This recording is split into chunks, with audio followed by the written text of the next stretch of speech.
रात में हरिहर काका को भोग लगाने के लिए जो मिष्ठान और व्यंजन मिले वैसे उन्होंने कभी नहीं खाए थे। घी टपकते मालपुए, रस बुनिया, लड्डू, छेने की तरकारी, दही, खीर पुजारी ने स्वयं अपने हाथों से खाना परोसा था।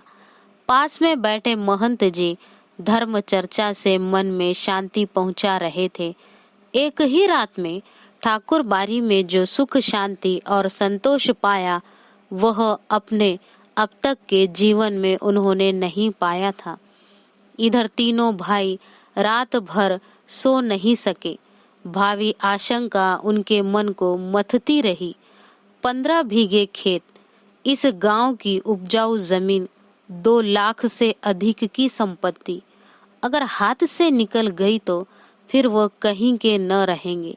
सुबह तड़के ही तीनों भाई पुनः ठाकुर बारी पहुंचे। हरिहर काका के पांव पकड़ रोने लगे। अपनी पत्नियों की गलती के लिए माफी मांगी तथा उन्हें दंड देने की बात कही। साथ ही खून के रिश्ते की माया फैलाई। हरिहर काका का दिल पसीज गया। वह पुनः वापस घर लौट आए। लेकिन यह क्या, इस बार अपने घर पर जो बदलाव उन्होंने लक्ष्य किया उसने उन्हें सुखद आश्चर्य में डाल दिया। घर के छोटे बड़े सब उन्हें सिर आंखों पर उठाने को तैयार। भाइयों की पत्नियों ने उनके पैर पर माथा रख गलती के लिए क्षमा याचना की।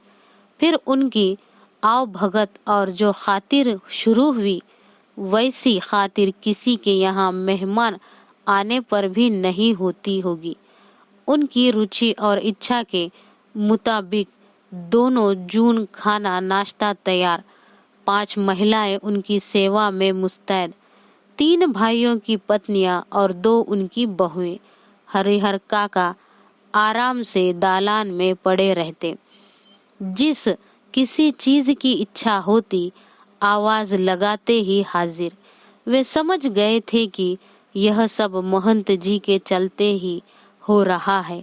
इसलिए महंत जी के प्रति उनके मन में आदर और श्रद्धा के भाव निरंतर बढ़ते ही जा रहे थे।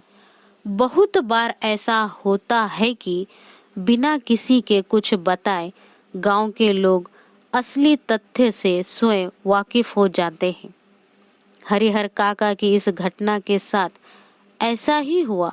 दरअसल लोगों की जुबान से घटनाओं की जुबान ज्यादा पैनी और असरदार होती है। घटनाएं स्वयं ही बहुत कुछ कह देती हैं।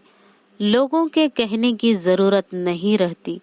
न तो गांव के लोगों से महंत जी ने ही कुछ कहा था और न हरिहर काका के भाइयों ने ही।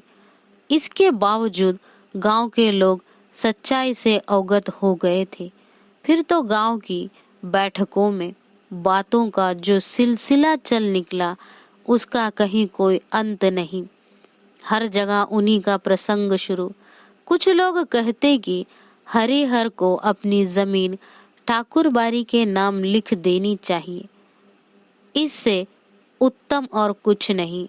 इससे कीर्ति भी अचल बनी रहती है। इसके विपरीत कुछ लोगों की मान्यता यह थी कि भाई का परिवार तो अपना ही होता है। अपनी जायदाद उन्हें न देना, उनके साथ अन्याय करना होगा। खून के रिश्ते के बीच दीवार बनानी होगी। जितने मुंह उतनी बातें। ऐसा जबरदस्त मसला पहले कभी नहीं मिला था। इसीलिए लोग मौन होना नहीं चाहते थे। अपने अपने तरीके से समाधान ढूंढ रहे थे और प्रतीक्षा कर रहे थे कि कुछ घटित हो। हालांकि इसी क्रम में बातें गर्माहट भरी भी होने लगी थी। लोग प्रत्यक्ष और परोक्ष रूप से 2 वर्गों में बंटने लगे थे। कई बैठकों में दोनों वर्गों के बीच आपस में तू मैं भी होने लगी थी। एक वर्ग के लोग चाहते थे कि हरिहर अपने हिस्से की जमीन ठाकुर जी के नाम लिख दे।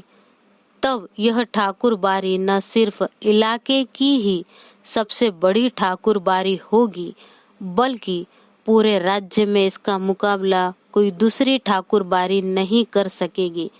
इस वर्ग के लोग धार्मिक संस्कारों के लोग हैं, साथ ही किसी न किसी रूप में ठाकुरबारी से जुड़े हैं।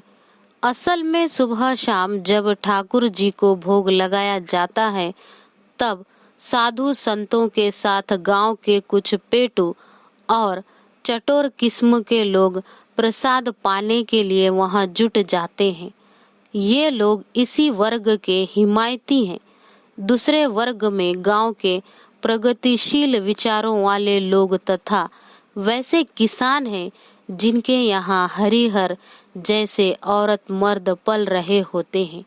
गांव का वातावरण तनावपूर्ण हो गया था और लोग कुछ घटित होने की प्रतीक्षा करने लगे थे।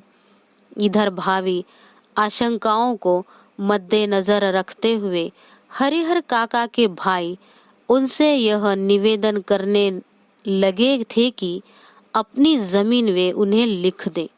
उनके सिवाय उनका और अपना है ही कौन। इस विषय पर हरिहर काका ने एकांत में मुझसे काफी देर तक बात की। अंततः हम इस निष्कर्ष पर पहुंचे कि जीते जी अपनी जायदाद का स्वामी किसी और को बनाना ठीक नहीं होगा, चाहे वह अपना भाई या मंदिर का महंत ही क्यों न हो। हमें अपने गांव और इलाके के वे कुछ लोग याद आए जिन्होंने अपनी जिंदगी में ही अपनी जायदाद अपने उत्तराधिकारियों या किसी अन्य को लिख दी थी, लेकिन इसके बाद उनका जीवन कुत्ते का जीवन हो गया। कोई उन्हें पूछने वाला नहीं रहा। हरिहर काका बिल्कुल अनपढ़ व्यक्ति हैं, फिर भी इस बदलाव को उन्होंने समझ लिया और यह निश्चय किया कि जीते जी किसी को जमीन नहीं लिखेंगे। अपने भाइयों को समझा दिया, मर जाऊंगा तो अपने आप मेरी जमीन तुम्हें मिल जाएगी, जमीन लेकर तो जाऊंगा नहीं, इसीलिए लिखवाने की क्या जरूरत। उधर महंत जी भी हरिहर काका की टोह में रहने लगे। कह उठते, विलंब न करो हरिहर, शुभ काम में देर नहीं करते, चलकर ठाकुर जी के नाम जमीन बह कर दो, फिर पूरी जिंदगी ठाकुर बारी में राज करो। मरोगे तो तुम्हारी आत्मा को ले जाने के लिए स्वर्ग से विमान आएगा, देवलोक को प्राप्त करोगे।